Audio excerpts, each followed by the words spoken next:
Hey guys, we are with Sheldon again, our beloved friend, unfailing friend, always here to help us understand and give us some, and be a model for, what we need to do to move forward in life. So thank you, Sheldon. Today I want to begin working and thinking, discussing on this idea of sequencing. Something like this is basically the beginning of what's called the functional sequencing lab. We need to learn to sequence our movements. It's something that we hardly ever learn. A lot of athletes come in, whatever, athletes, non-athletes, it doesn't matter. Basically what's happening with people is all the same thing, is that they never really learn about their bodies. We don't learn about our bodies. And that becomes, it goes against us eventually. If we just learn some really important basic things, what are the basics that we need to learn?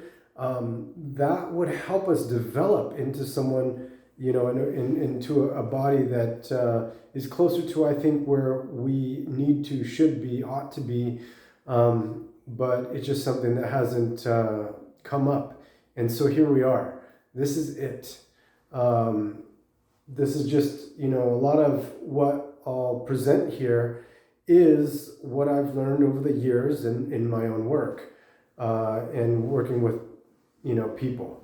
I think my clients are really my best teachers, because with clients, what you get to see is sort of these recurring themes that come in day after day, month after month, year after year, right?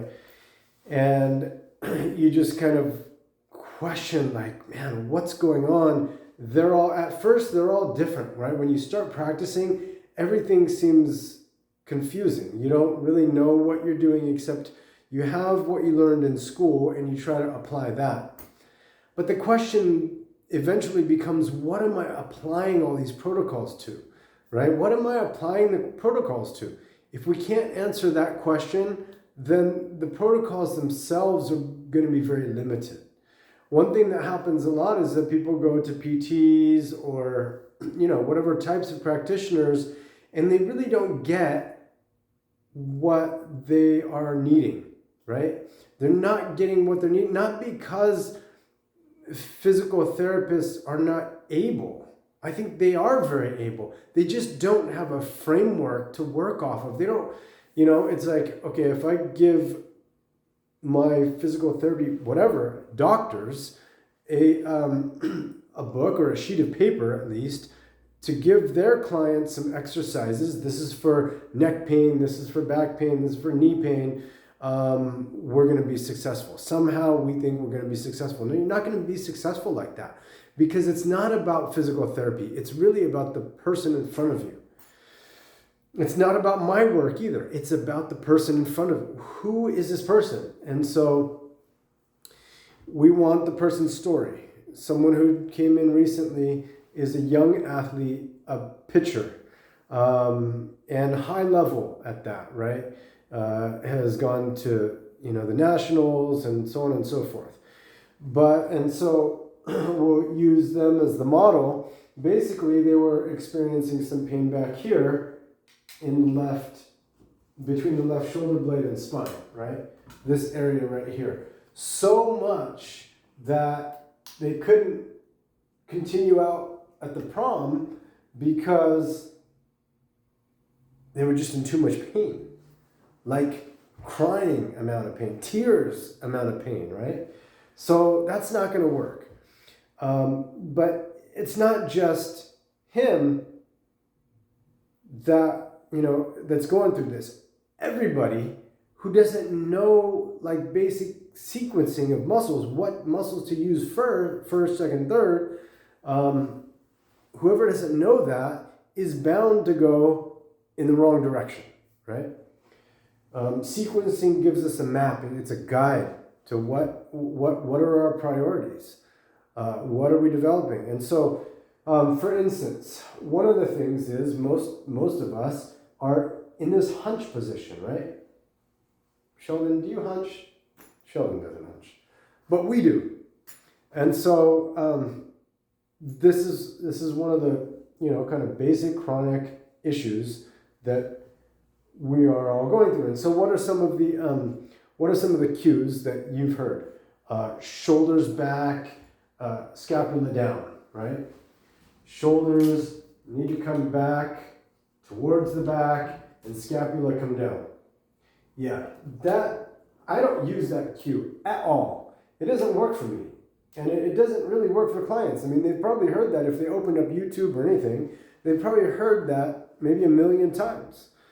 It's just not something that's very, very practical, because what's happening is, if this is our pattern here, then we pull those shoulders back and down, we're just, there becomes a tug of war, basically. It becomes a tug of war for hunching and extreme good posture, right? They start to fight between each other, and guess who wins? Bad posture wins. Not good posture, bad posture wins. So what do we need to do here? We need to realize, or we need to understand what the most basic muscle is, in my opinion, that basically the single most important muscle. What is it? Take a guess. I'll let you take a guess. I'll give you 10 seconds. Time's up. The single most important muscle is the diaphragm muscle. The diaphragm here, right? It basically connects around the circumference of the rib cage, right? Why is it the most important muscle? Well, I'll give it to you like this. It's